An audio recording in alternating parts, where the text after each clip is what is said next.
Okay, hello students, 3 dimensional line या line in space में हम अगली एक्सरसाइज के साथ आपके सामने हैं और ये एक्सरसाइज है आर डी शर्मा के अकॉर्डिंग 28.3। बहुत छोटी सी एक्सरसाइज है और हम इसके कुछ क्वेश्चन लेकर अभी इसके रूल आपको समझाए देते हैं और फिर आप इस एक्सरसाइज को बड़े आसानी के साथ कर पाएंगे।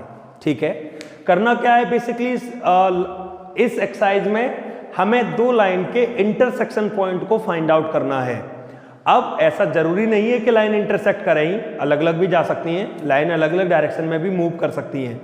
तो सबसे पहले हमें इस क्वेश्चन में ये समझना होगा कि हम कैसे पता लगाते हैं कि लाइन इंटरसेक्ट कर रही है या नहीं कर रही है, पहली बात। और दूसरी बात, अगर लाइन इंटरसेक्ट कर रही हैं तो वो इंटरसेक्शन पॉइंट क्या होगा। ठीक है, तो मैं एक क्वेश्चन मैंने लिया है, उस क्वेश्चन को मैं सॉल्व करूंगा और सॉल्व करते करते ही आपको रूल भी बताता जाऊंगा और एक क्वेश्चन भी आपका सॉल्व हो जाएगा। फिर मैं 1-2 एग्जांपल और लूंगा जिससे कि और थोड़ा क्लियर हो जाए कि किस तरीके से इस एक्सरसाइज को हैंडल करना है। So that the lines and lines are intersect each other and find their intersection point of intersection. पहला तरीका तो स्टूडेंट वही याद रखिएगा कि line should be in standard form, line standard form में ही होनी चाहिए। आप पहली 2-3 क्लास अटेंड कर चुके हैं अगर लाइन की, तो आपको इस बात को समझाने में मुझे दिक्कत नहीं होगी। अब देखिए करते क्या है, x/1 y - 2/2 z + 3/3। जो भी इस लाइन है, इस लाइन के सामने कोई एक सिंबल लगा लीजिए, कोई भी कांस्टेंट। लैम्डा जनरली लेते हैं तो इसलिए मैं भी लैम्डा ही ले रहा हूं। लगाने को आप कुछ भी लगा सकते हो, p q a b c d कुछ भी।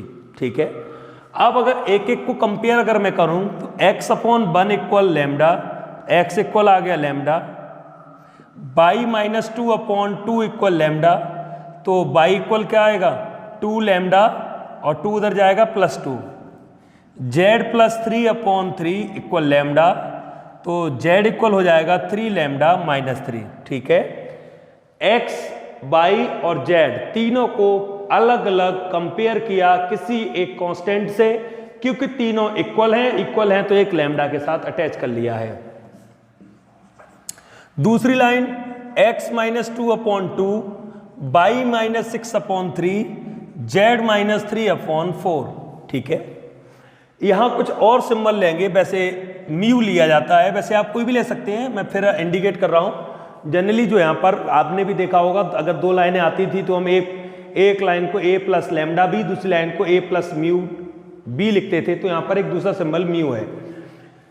तो x - 2/2 इक्वल म्यू, तो यह आ जाएगा x equal 2 mu + 2, y - 6/3 equal mu, यह आ जाएगा y इक्वल 3 म्यू + 6 और z - 3/4 इक्वल म्यू, तो z इक्वल आ जाएगा 4 म्यू + 3।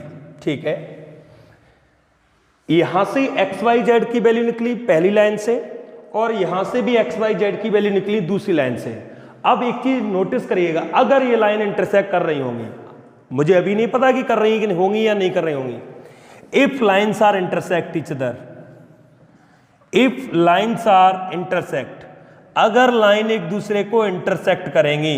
इंटरसेक्ट का मतलब आप समझते हैं, इंटरसेक्ट का मतलब है एक कॉमन पॉइंट होगा दोनों में, जो इसका भी पॉइंट होगा और इसका भी पॉइंट होगा। मतलब एक ऐसा पॉइंट होगा जो इस लाइन को भी सेटिस्फाइड करेगा और इस लाइन को भी सेटिस्फाइड करेगा। आसान भाषा में कहूं, x y z की ऐसी वैल्यू जाएंगी जो इस लाइन के लिए भी सेम होंगी और इस लाइन के लिए भी सेम होंगी। तो इसका मतलब ये हुआ कि अगर लाइन एक दूसरे को इंटरसेक्ट करेंगे तो इसकी x की वैल्यू उसकी x की वैल्यू के बराबर होगी। तो क्या होगा, लैम्डा इक्वल 2 म्यू + 2, यहां से एक इक्वेशन आ जाएगी lambda - 2 mu + equal to equation number first. क्या किया मैंने, इस x की वैल्यू को इस x की वैल्यू के सामने रखा है। ऐसे ही y की वैल्यू को इक्वल होगी 2 lambda + 2 equal 3 mu + 6, 2 lambda - 3 mu 6 - 2, 2 lambda - 3 mu equal 4, equation number second. अगर ये लैम्डा म्यू सिंबल लेने में आपको कोई कंफ्यूजन हो रहा है या परेशानी हो रही तो सिंबल बदल सकते हैं आप, यहाँ पी क्यू अटैच कर लेना, इससे कोई फर्क नहीं पड़ता आपने क्या लिया है, ठीक है। दूसरी इक्वेशन, अब नंबर किसका है, जेड की वैल्यू को जेड की वैल्यू के सामने रखने का, तो 3 लैम्डा माइनस 3 को 4 म्यू प्लस 3 के सामने रखेंगे, 3 लैम्डा माइनस 4 म्यू और 3 उधर जाएगा 6 हो जाएगा, ये इक्वेशन थर्ड हो गई। अब क्या करने वाले हैं, अब कोई भी दो इक्वेशन को हम सॉल्व करने वाले हैं, सॉल्व करके जो लैम्डा और म्यू की वैल्यू आएंगी उन्हें तीसरी इक्वेशन में अप्लाई करेंगे। जैसे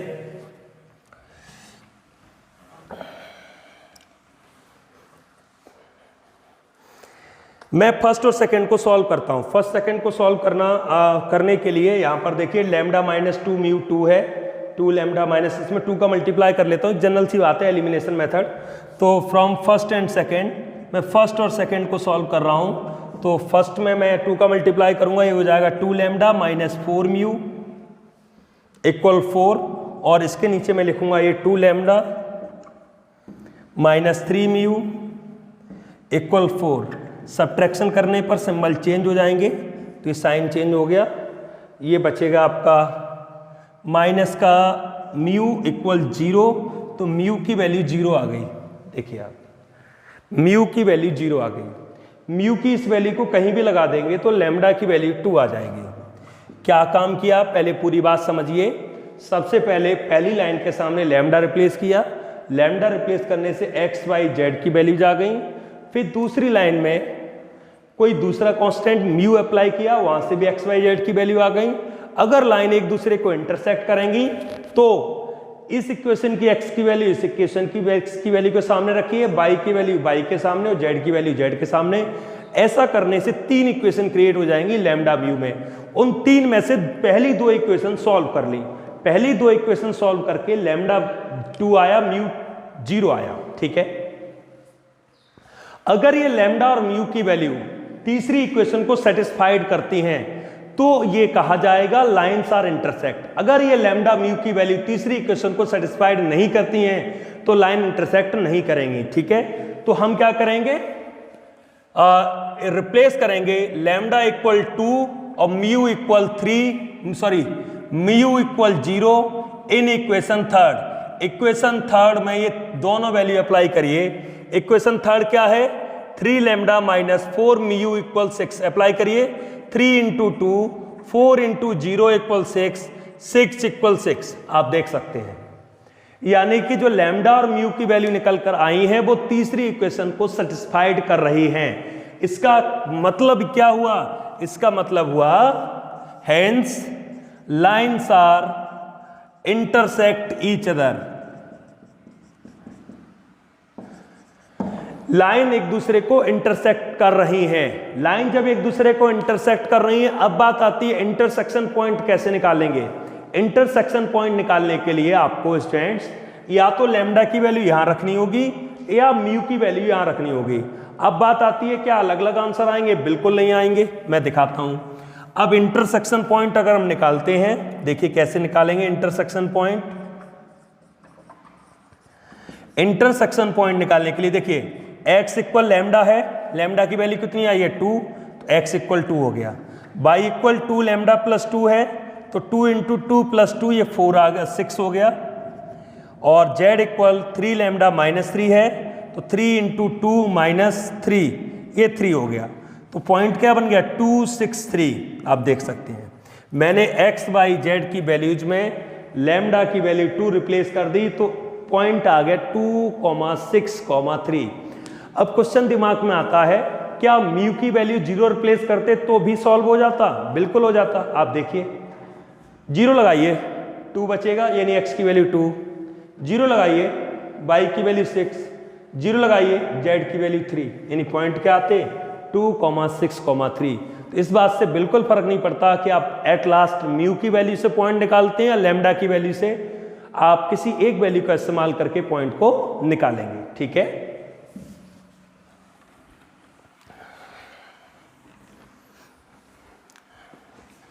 आइए 1-2 क्वेश्चन और मैं करा देता हूं, जिससे और थोड़ी आपको कमांड आ जाए इस तरीके के क्वेश्चन को हैंडल करने की। जिससे कि आप एक्सरसाइज के बाकी के बचे हुए क्वेश्चंस को भी कर पाएं। जैसे क्वेश्चन है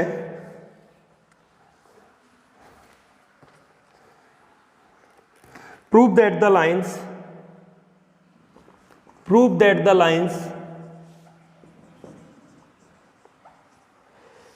थ्रो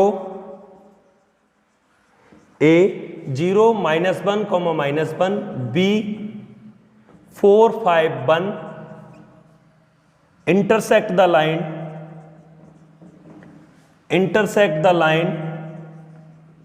through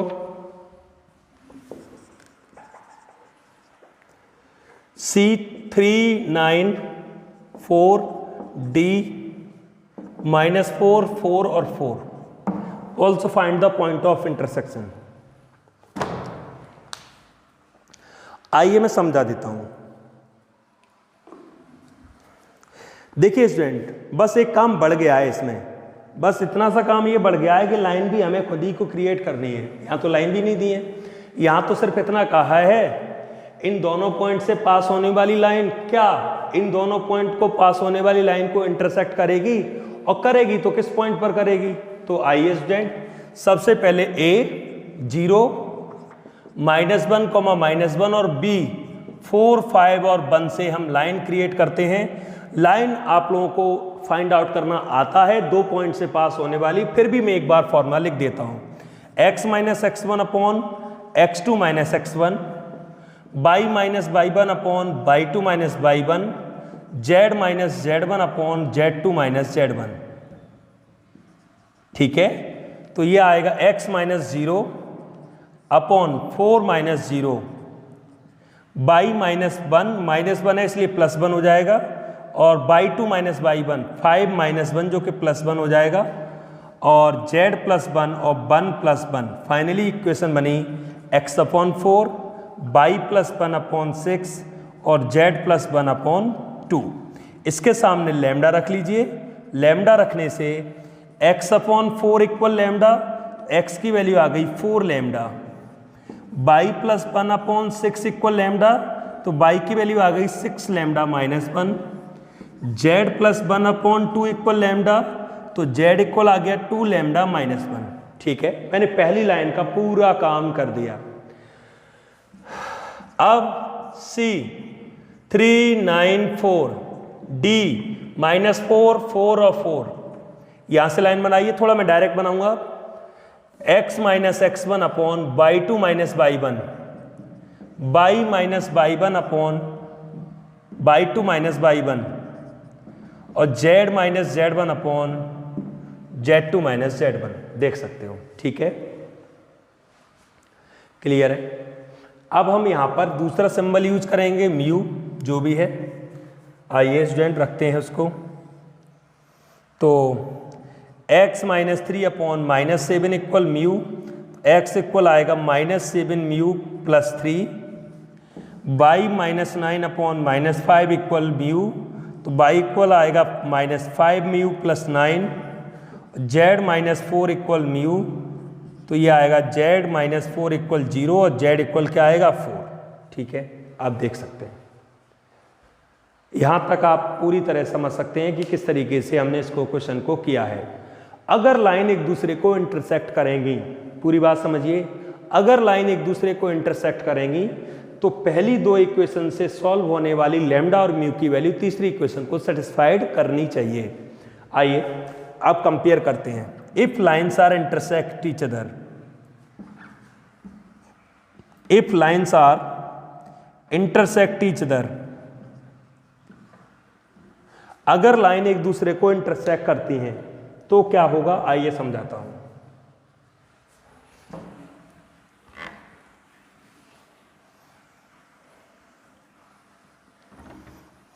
अगर लाइन एक दूसरे को इंटरसेक्ट करेंगी तो इस x की वैल्यू को इस x की वैल्यू के सामने रख सकते हैं, तो 4 लैम्डा इक्वल होगा -7 म्यू + 3, तो 4 lambda + 7 mu equal 3, equation first create हो गई।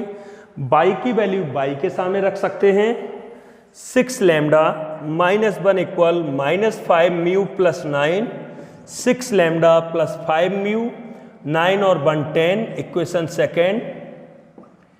और तीसरी इक्वेशन z की वैल्यू को z की वैल्यू के सामने रख सकते हैं, तो 2 लैम्डा माइनस 1 इक्वल 4, तो 2 लैम्डा इक्वल 5 और लैम्डा इक्वल 5/2। ठीक है, अगर आपको पहली और दूसरी इक्वेशन सॉल्व करना मुश्किल लग रहा है तो आप पहली और दूसरी इक्वेशन भी सॉल्व कर सकते हैं, ऐसी कोई प्रॉब्लम नहीं है। ठीक है, अदरवाइज आप ये तीसरी कंडीशन समझ लीजिए, यहाँ पर म्यू नहीं आया है, कोई प्रॉब्लम नहीं उससे। आप पहली दो इक्वेशन सॉल्व करिए या आप लैम्डा की वैल्यू को यहाँ रख लीजिए, मर्जी आपकी, जो भी करना चाहें। तो आसान ही रहेगा कि लैम्डा की वैल्यू डायरेक्ट इस बार निकल आई है, तो मैं इसको सेकंड में रिप्लेस कर लेता हूँ। सेकंड में रिप्लेस करूंगा, 6 × 5/2 प्लस 5 म्यू इक्वल 10, सॉल्व करेंगे 3, 15 उधर पहुंचाइए, तो 5 म्यू इक्वल आएगा 10 - 15, 5 म्यू इक्वल आएगा -5 और म्यू की वैल्यू आएगी -1। म्यू की वैल्यू -1 और लैम्डा की वैल्यू 5/2। अगर इक्वेशन फर्स्ट को सेटिस्फाइड करती है तभी कहेंगे लाइन एक दूसरे को इंटरसेक्ट करेंगी। ध्यान रखिएगा, दो इक्वेशन से सॉल्व करने वाली वैल्यू जो भी निकल कर आए, अगर किसी तीसरी इक्वेशन को सेटिस्फाइड अगर नहीं करती हैं तो लिखेंगे line do not intersect each other. अब देखते हैं, तो लैम्डा 5/2 आया है, म्यू आया है -1 और इनको रिप्लेस करेंगे फर्स्ट में। फर्स्ट में क्यों कर रहे हैं? क्योंकि सेकेंड और थर्ड को तो सॉल्व भी किया है, सेकेंड और थर्ड को सॉल्व करके आया है, तो फर्स्ट ही तो बची है, तो फर्स्ट में रिप्लेस करते हैं। तो 4 × 5/2, 7 × -1 इक्वल 3, तो ये आपके 10 - 7 इक्वल 3 और 3 equal 3। Yes, lines are intersect each other. Clear हुआ? और अगर यहां पर ये होता कि ये इक्वल नहीं आता, सेटिस्फाइड नहीं करता, तो लाइन इंटरसेक्ट एक दूसरे को नहीं करती, फिर इंटरसेक्शन पॉइंट भी नहीं निकलता, क्योंकि लाइन जब इंटरसेक्ट ही नहीं कर रही फिर इंटरसेक्शन पॉइंट नहीं निकालते, क्वेश्चन को वहीं छोड़ देते, सिर्फ इतना लिखते हैं lines do not intersect each other. अब बात आती है कि इंटरसेक्शन पॉइंट क्या होगा। देखिए, म्यू की वैल्यू से निकाल लीजिए -1 से, या लैम्डा की वैल्यू आई है कितनी 5/2, तो मर्जी आपकी x y z कहीं से निकाल लीजिए। अगर म्यू की वैल्यू से निकालेंगे तो देखो, म्यू में x क्या था, -7 म्यू + 3 था। अगर x की जगह म्यू की जगह -1 लगाएंगे तो देख सकते हो x की वैल्यू 10 आ गई। y की वैल्यू क्या थी? y की वैल्यू थी यहां पर, y की वैल्यू थी आपकी, लगाइए y की वैल्यू कितनी थी, -5 म्यू + 9, तो -5 -1 + 9, ये देखिए 14 आ गया y की वैल्यू, और z तो 4 था ही आपका शुरुआत में, तो आपके पॉइंट क्या बन गया 10, 14, 4, this is the intersection point. ठीक है, अगर लाइन वेक्टर फॉर्म में दी होगी तो तरीका वही है कि आप वेक्टर फॉर्म से भी इंटरसेक्शन पॉइंट निकालने के लिए आप उसे कार्टेशियन फॉर्म में कन्वर्ट कर लीजिएगा, और जब कार्टेशियन फॉर्म में कन्वर्ट हो जाए तो इसी मेथड से आप उसके भी इंटरसेक्शन पॉइंट को निकाल सकते हैं। जैसे अगर लाइन दी है, मान लीजिए R = I + j - k plus lambda के साथ 3i - j, और दूसरी लाइन दी है 4i - k प्लस म्यू के साथ 2i + 3k, और मुझे इसका भी इंटरसेक्शन पॉइंट चाहिए। तो देखिए स्टूडेंट, मैंने हमेशा कहा है ये आपके x1, y1 और z1 का रोल प्ले करते हैं, ये इंटरसेक्शन पॉइंट होता है। तो इसका क्या बनेगा, x - 1/3, y - 1/, अब j क्या है -1, z + 1 माइनस है ना इसलिए प्लस आएगा, z + 1/k यहाँ है नहीं, k यहाँ नहीं तो 0 आएगा। ठीक है, यहाँ आ जाओ, x - 4/2, अब यहाँ j नहीं है, j तो क्या आएगा y - 0/, j यहाँ भी नहीं है 0, z + 1/3, देख सकते हो। ये पहली लाइन और ये दूसरी लाइन, फिर से वही तरीका, इसके सामने लैम्डा, इसके सामने म्यू, एक एक को कंपेयर करके एक्स वाई जेड की वैल्यू निकालिए। यहाँ भी एक्स वाई जेड की वैल्यू निकालिए, एक्स की वैल्यू एक्स के सामने रखिए, वाई की वैल्यू वाई के सामने रखिए, जेड की वैल्यू जेड के सामने रखिए। 3 इक्वेशन मिलेंगी और 3 में से 2 इक्वेशन को सॉल्व करके आप लैम्डा और म्यू की वैल्यू निकालकर तीसरी इक्वेशन में रखिए। अगर तीसरी इक्वेशन सेटिस्फाइड होती है तो लाइन इंटरसेक्ट करेंगी और आप इंटरसेक्शन पॉइंट निकालेंगे। अगर तीसरी इक्वेशन सेटिस्फाइड नहीं होती है तो लाइन इंटरसेक्ट नहीं करेंगी, फिर आप इंटरसेक्शन पॉइंट नहीं निकाल पाएंगे। तो ठीक है, ये पूरे मेथड को मैंने क्लियर कर दिया है। अब आप 28.3 आर डी शर्मा से कंप्लीट एक्सरसाइज को सॉल्व कर सकते हैं। मिलते हैं एक नई क्लास के साथ जिसमें मैं 28.4 में जो रूल लगेंगे उनको एक्सप्लेन करूंगा। Thank you.